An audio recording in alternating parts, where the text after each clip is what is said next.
Greetings, I'm Herman Middleton, and welcome back to You're Not a Machine.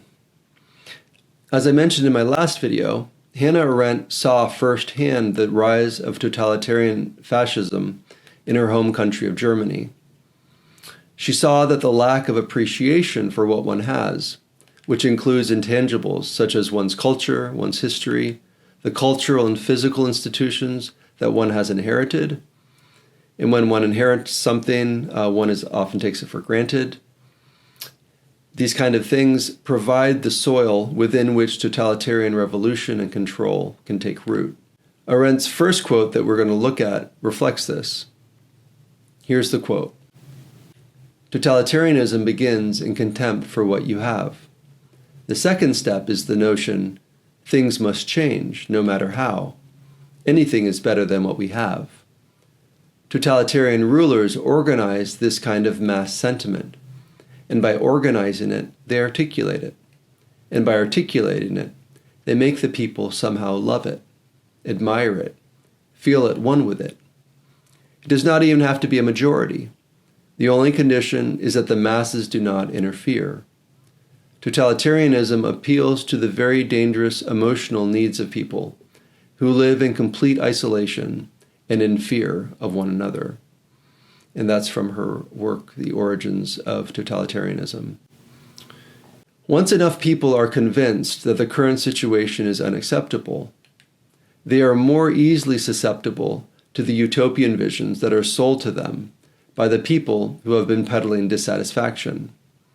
The problem, of course, is that these utopian visions will never be able to solve the problems that are at the root of the human condition.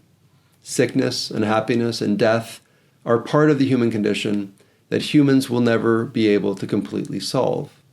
And the utopian dreams that our transhumanist technocrats are selling to us are destined to fail. And depending on how much power we give them, they will fail in truly catastrophic ways. So what can we do with this knowledge?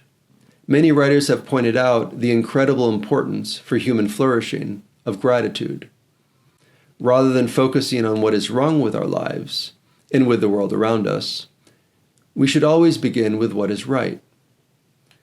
We should be grateful for our health, our family, our friendships, our educational and professional opportunities. Even if some of these areas might be less than ideal, we should always ask ourselves if they could be worse. The answer is almost always a resounding yes. Finally, there are certainly things that we can do to address problems in the world. I'm not suggesting that we return to a completely primitive way of life. I do advocate for the reacquisition of wisdom and balance in our individual and community life. Most of the modern world lacks wisdom and balance.